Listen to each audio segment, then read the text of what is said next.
Bien, jóvenes, vamos a ir revisando un poco el ámbito de la filosofía, pero antes de, es necesario tomar en cuenta lo revisado, sobre todo para nuestras materias. Es importante tomar en cuenta lo revisado en los momentos cívicos. ¿Qué se está dando cuenta usted del momento cívico? ¿Qué siempre se hace énfasis en el momento cívico? A ver, alguien que diga, esto no veíamos del anterior momento cívico.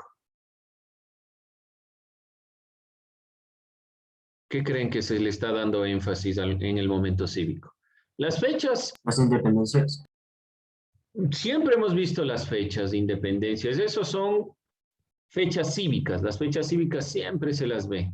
Pero hay algo más que le estamos dando énfasis, que es importante para nuestra materia, todas las de estudios sociales. En nuestra cultura. De nuestra cultura, de nuestra cosmovisión, de las provincias del Ecuador.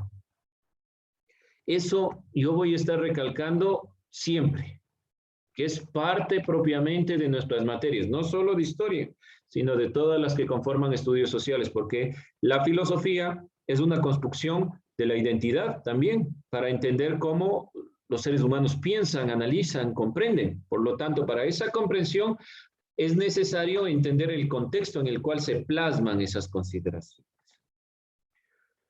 Vamos a revisar un poco esta consideración, ya que tenemos las 30 respuestas de los 30 participantes que estamos aquí en clase. Vamos a revisar las respuestas un poquito a las preguntas que nos hemos planteado. Año de la independencia de Guayaquil. 1820. 1820. Provincia que se revisó en el momento cívico. Santo Domingo de los Áchilas. Santo Domingo de los Áchilas, por ahí han puesto el Guayas, no, Santo Domingo de los Áchilas. La banderita de Santo Domingo de los Áchilas, para que por si no la conocían, esta de aquí. ¿Sí? La opción número 1. No se olviden. Independencia de Guayaquil, fecha 9 de exacta. octubre. 9 de octubre. 9 de octubre. Sencillas, preguntas sumamente sencillas. ¿Por qué recordar estas fechas? Porque la independencia de Guayaquil de 1820, 9 de octubre, dio paso posterior al impulso hacia la batalla de Pichincha y la independencia de todo nuestro país. ¿Por qué es importante recordar Santo Domingo de los Áchilas? ¿Qué tiene Santo Domingo de los Áchilas? Tal vez no estuvo en las preguntas o no estuvieron en las preguntas, pero ¿por qué recordar Santo Domingo de los Áchilas? ¿Qué es lo importante que podemos recalcar? La tribu de los Áchilas. La tribu de los Áchilas, que los españoles le llamaron colorados, realmente son sáchilas. Por eso anteriormente se llamaba Santo Domingo de los Colorados, pero reivindicando la consideración de este grupo étnico, se cambió el nombre, porque era importante reconocerlo. Se desligó de la provincia a la cual pertenecía y se le hizo una propia provincia, lo cual es muy importante porque reconocemos a un grupo humano que tiene una forma de entender el mundo, además de la diversidad que tenemos en cuestiones de flora y fauna que tiene Santo Domingo. No se olviden ir retratando, tomando nota en sus apuntes. Nosotros tenemos ciudadanía los días lunes de lo que se ve en el momento cívico, porque siempre habrán estas retroalimentaciones. ¿Alguna inquietud, alguna duda, alguna pregunta? Pues si Guayaquil no se hubiese independizado, la provincia de Pichincha no lo hubiese hecho. Es muy probable que no es que no se hubiera hecho, sino que hubiera tomado mucho tiempo. Recuerden que no era provincia de Pichincha en esa época, era Quito. ¿Sí? Había 3 secciones para la época posterior a la independencia que fue, digámoslo propiamente, la consideración de la Gran Colombia. Había 3 secciones: Cuenca, Guayaquil y Quito. Entonces no era propiamente Pichincha, sino era la provincia de Quito. El de fondo, si Guayaquil no se hubiera independizado, probablemente hubiera tomado mucho más tiempo la independencia de nuestro país. El primer grito de independencia se da mucho antes que se den todos estos procesos. Por lo tanto, un grito de independencia o una independencia no necesariamente dan el pie para la culminación que ya se venía visibilizando de la colonia y toda la colonización. Pero es muy probable que hubiera tomado más tiempo el independizarnos si es que Guayaquil no hubiera sido independiente. Por esa razón es que la fecha del 9 de octubre es fecha nacional y no solo de Guayaquil, porque se la considera como uno de los hitos de la gesta libertaria para todo nuestro país. Por esa razón, porque ustedes pueden decir, ¿por qué la independencia de Guayaquil y no la independencia de Quito? ¿Por qué tal vez la fundación y no otra fundación? ¿O por qué rememorar a Guayaquil y no rememorar a Quito? Porque principalmente la independencia y la fundación de Guayaquil conforman dos elementos importantes: la gesta libertaria y el camino hacia la liberación de todo nuestro país, por ese elemento. Entonces, para tener en cuenta. Bien, jóvenes, vamos a continuar con el ámbito filosófico. Recordemos un poco, ¿qué estuvimos viendo la clase anterior? Vamos a ver qué recordamos de la clase anterior. Filosófico como esfuerzo para explicar la sociedad. Ya, muy bien, para explicar la sociedad. Entonces, estamos tratando de explicar la sociedad desde la filosofía. Y nos planteamos dos conceptos. ¿Cuáles eran estos? Vamos a arrancar desde ahí, desde los conceptos. Ética y moral. Ética y moral, ya muy bien. Vamos solo con el concepto ética y vamos con el concepto política. Estos los dos conceptos. ¿Qué era la ética? Estudio del comportamiento moral en general. ¿Historia o qué? Historia, no, historia no es.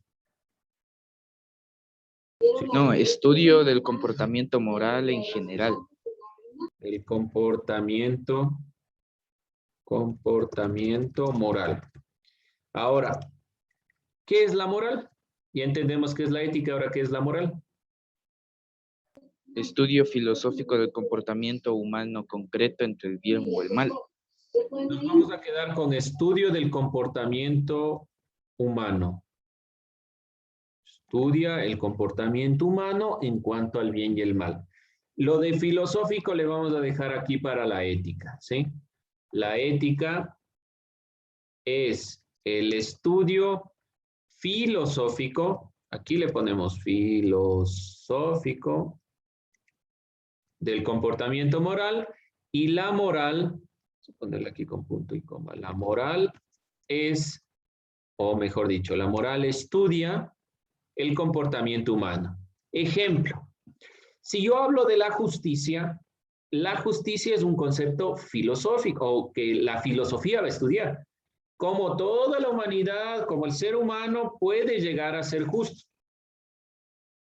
Si yo digo, el estudiante X es injusto, entonces ya estoy hablando de un comportamiento moral.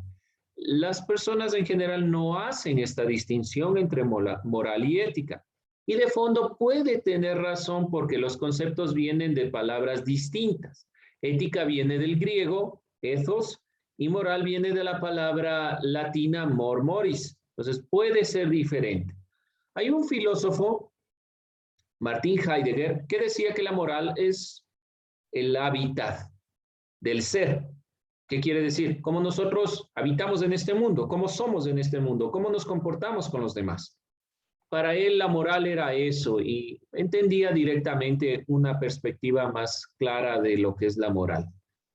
Por ahora nosotros de forma general vamos a distinguir la ética de la moral en filosofía. No vamos a hablar de lo mismo de ética y moral. Había un concepto ligado al estudio de la ética que le va a preocupar a los filósofos griegos. ¿Qué buscan estos filósofos desde Sócrates? Búsqueda del arete. ¿Cómo definíamos arete? Virtud. Virtud. ¿Qué es la virtud? Virtud es... ¿Qué será la virtud? Los más altos ideales del ser humano. Ya, los más altos ideales. Ahora explíqueme, ¿qué es eso de los más altos ideales? Está bien aprendernos, pero ¿qué significará los más altos ideales? ¿Podría poner un ejemplo, Darío?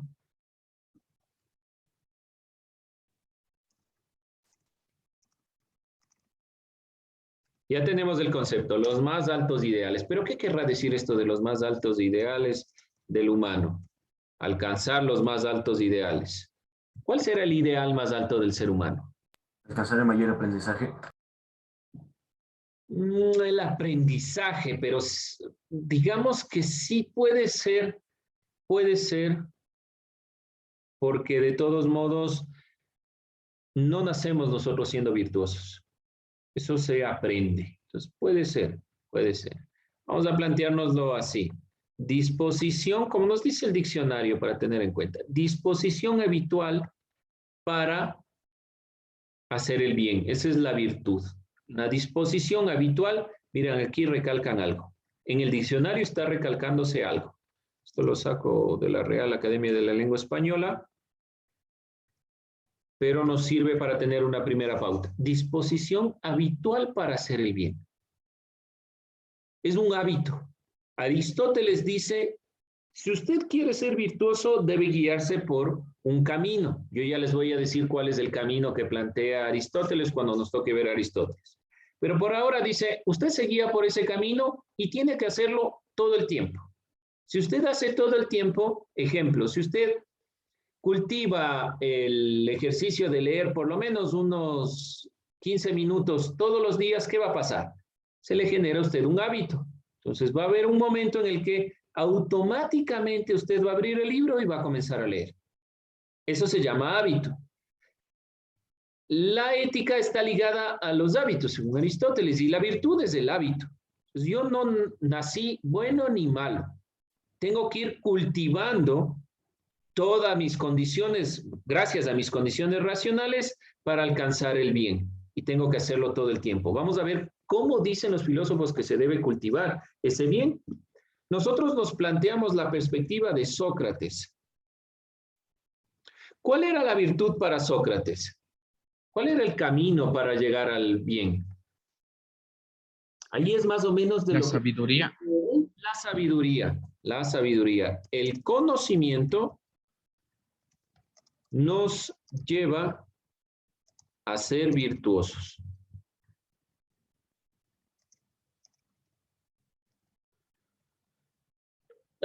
Sócrates considera un elemento que nosotros tal vez podemos decir, bueno, no funciona. Pero para Sócrates, el que conoce lo que es bueno, hace el bien. Por lo tanto, todas aquellas personas que hacen el mal, lo hacen por ignorancia, dice Sócrates. No conocen qué es el bien, por eso hacen el mal. Pero de fondo nosotros podemos discrepar de esta consideración. Con todo, Sócrates considera que si el alma no está serena es porque ignora qué es la virtud.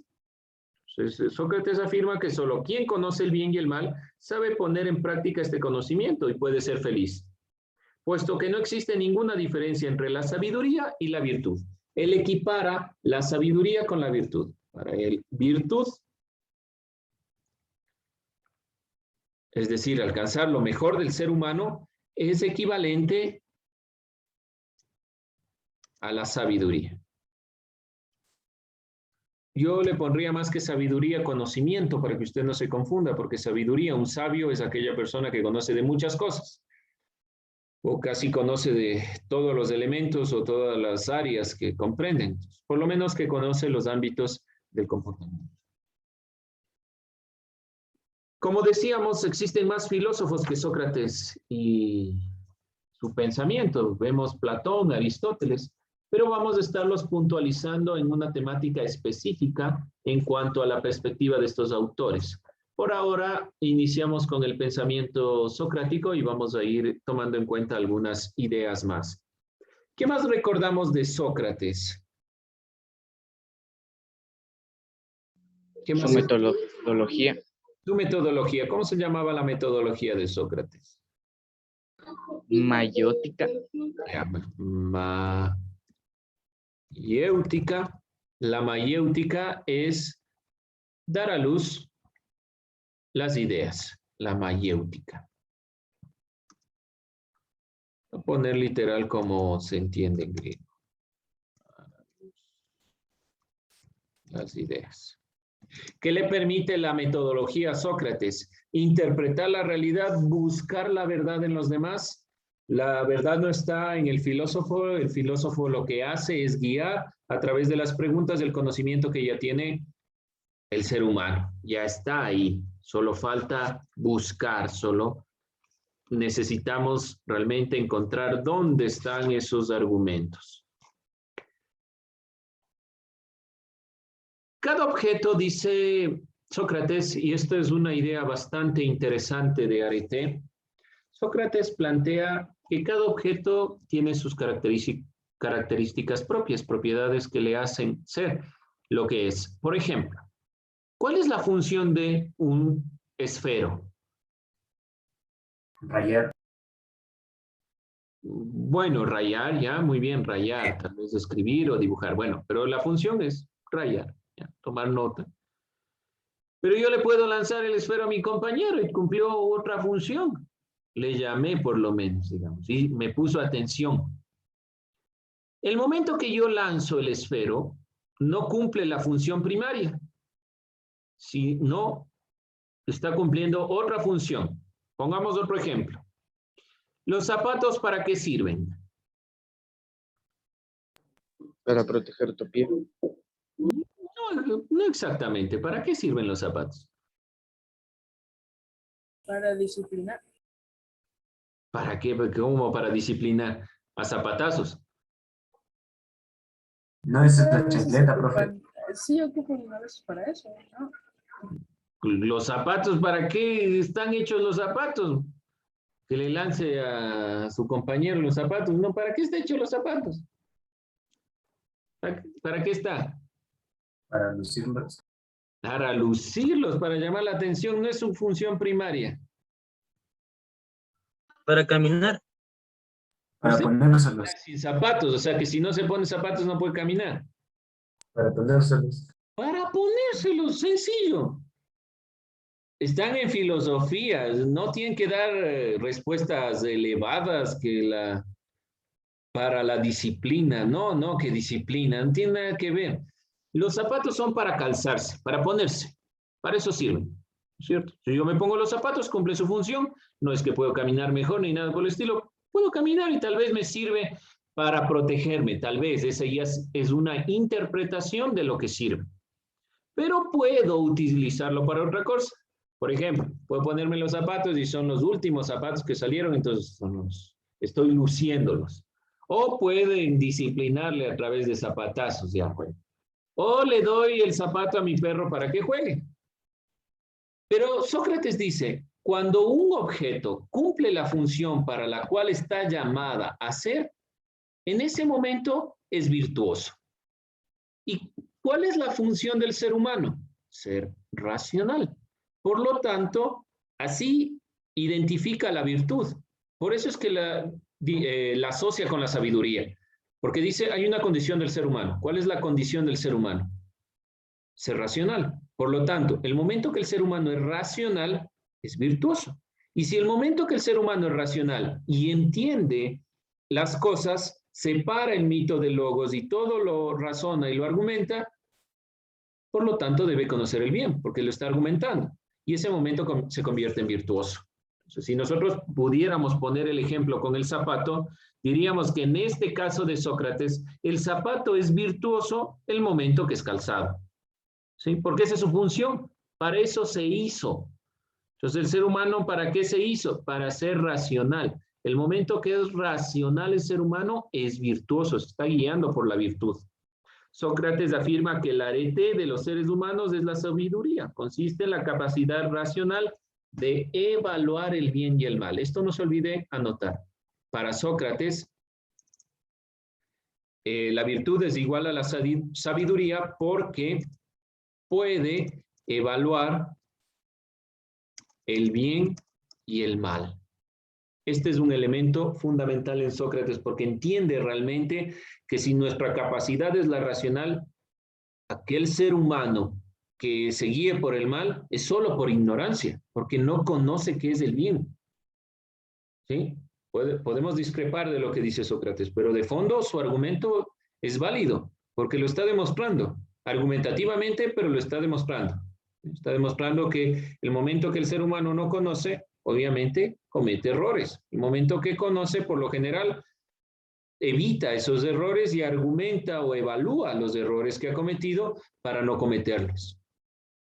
Sócrates tal vez es un poco ingenuo, diría yo, en esta consideración. Usted como conoce debe hacer, pero sabemos que en la práctica a veces no se da así. Por eso las normas eliminan esto del desconocimiento en la actualidad. Usted no conoce, bueno, qué pena, pero las leyes están ahí. Usted debería conocerlas. Sócrates no pensaba así. Hay que entender también que Sócrates está en un contexto griego donde la participación, la opinión, es parte fundamental de la construcción de la mente. Si vemos grupos humanos que no han tenido la posibilidad de opinar ni nada, ¿qué les vamos a decir? El desconocimiento es del mal. No tienen la posibilidad de argumentar. Sócrates está en otro contexto. De todos modos, nos permite entender un poco este concepto. Bien, vamos a continuar con el concepto de la polis. Otro elemento. ¿Cómo más se conocía al arete? Arete también se puede conocer con otro... Honor. Con honor, muy bien. También puede ser honor. Pero esto está muy relacionado. ¿Cómo definimos honor? ¿Qué es el honor? Reconocimiento social. Ya. Y para que haya reconocimiento social, ¿qué debe hacer usted para que le reconozca? Le digan, bravo, qué bonito, cómo ha hecho bien las cosas.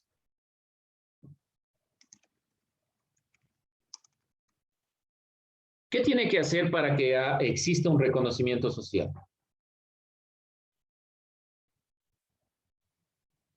Algo que los demás no pueden hacer. No necesariamente. Por lo general nosotros decimos, bueno, yo hice algo que el resto no puede, entonces me van a reconocer, pero no necesariamente en este punto. Aquí va un poquito más profundo el tema del reconocimiento social. ¿Qué será reconocimiento social? ¿Alguien más que se aventure a dar una perspectiva? ¿Qué debo hacer yo para que me reconozca? No estamos acostumbrados nosotros a esto del reconocimiento social. No está mucho en nuestra mentalidad. Es más como nos dice Nicolás, del momento que yo hice algo que el resto no ha hecho, entonces me reconocen, porque es algo que sale fuera de lo normal. Pero no es la perspectiva de Arete. ¿Qué será el reconocimiento social? ¿Qué tendré que hacer yo?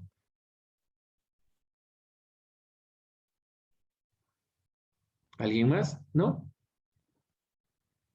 Hacer lo correcto. Nada más.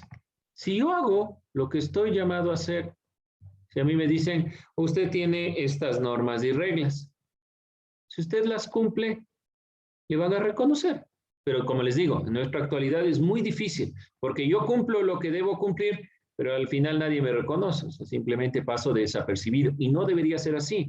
Por eso el arete para los griegos es muy importante, porque el honor del reconocimiento social no está guiado solo a la perspectiva de que yo le reconozco porque hizo usted algo fabuloso, sino que hizo lo correcto como debía hacerlo. Entonces está usted cumpliendo con una no solo normativa, sino se le reconoce socialmente. El honor de los reconocimientos, por ejemplo, importantes, si nosotros hablamos de la literatura, eran los poetas laureados. El laurel se le ponía a los poetas como reconocimiento social. Pero de fondo no era solo el reconocimiento de qué bonito que usted escribe, sino del reconocimiento de que está plasmando la consideración propia de la capacidad humana. Hay una diferente concepción aquí en la perspectiva del arete. Nosotros, como les decía, nos vamos a quedar con el concepto de virtud. Vamos a ir cerrando esta temática plasmando la perspectiva de la polis. ¿Qué es la polis? Es la ciudad-estado. Es una ciudad que se conforma como Estado. ¿Por qué como Estado? Porque toma decisiones propias y aquí existen varios filósofos que han venido argumentando. Vamos a revisar a dos, a Platón. Platón es un apodo. Ay, perdón. Y Aristóteles. Platón realmente no se llamaba Platón, tenía otro nombre, pero todos le conocemos así. Vamos a ir revisando estos dos autores y cerramos ya un poco esta temática y la vamos a ir complementando en la siguiente clase con otro tema con el que sigue, referente a otras perspectivas más ligadas a la música y el arte. Vamos a ver algo de Platón y con eso cerramos. Platón, filósofo ateniense.